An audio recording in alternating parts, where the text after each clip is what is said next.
Make it what you want. You can make it.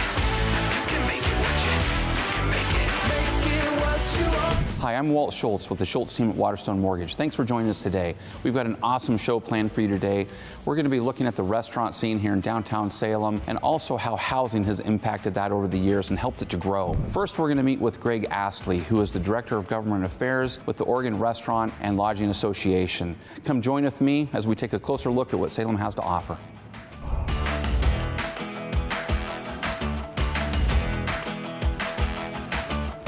Hey, Greg, thanks for joining us today. Appreciate it, Walt. Thanks for having me. Yeah. So talk to us a little bit about restaurants and lodging and how COVID's affected those. The hospitality industry has been particularly hit hard by the COVID-19 pandemic. Restaurants were impacted, shut down by the governor's executive orders. But what a lot of people don't realize is that early on, there were travel restrictions and restrictions on mass gatherings, and that really impacted our lodging partners. We've had hotels that have been closed since last March that just haven't been able to reopen. Yeah, it's definitely impacted so many people. Talk to us a little bit about how the local scene has changed. You know, Salem has gone from what many people would have described as a little town to the second largest city in Oregon, and it feels like a city these days. There are still some of the traditions and the standards that we love here, places like Magoo's Bar and White's Restaurant, Court Street Dairy Lunch, and Busick Court, of course. We've got some places, too, that have pivoted. Rudy's used to be out at the Salem Golf Club. Now they're here in downtown Salem, and they've got a butcher shop across the way. So we've seen a lot of innovation in downtown Salem and in the Salem area in particular, which has been great. How can we support the local restaurants here in Salem?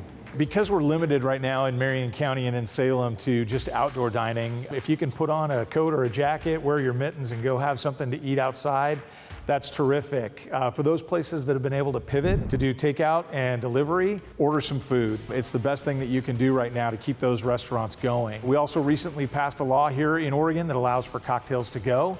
So the next time you're going to get some tacos and burritos from your favorite Mexican restaurant, have a couple of margaritas to go with them. Date night sure does look a lot different these days, doesn't it? That's for sure. Hey, thanks so much for joining us today. Yeah, you bet, Walt. Where are you headed next? You know what? We're headed to go see some local apartment living, condo living here in downtown Salem. Hey, that sounds like fun. Have a great time. We'll see you soon.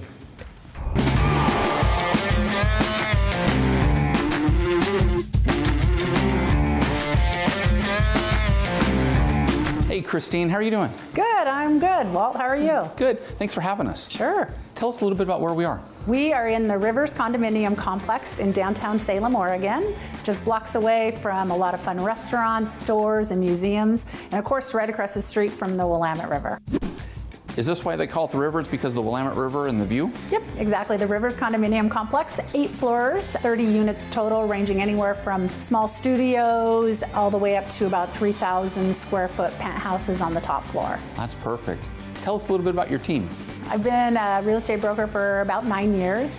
I have a team of 6 other agents. I started my real estate career in staging and had a staging company, and just seemed like a natural progression to become a broker and start selling and staging. That's awesome. What advice would you give buyers these days in this competitive market? It is very competitive, and I always tell them you can't start too soon.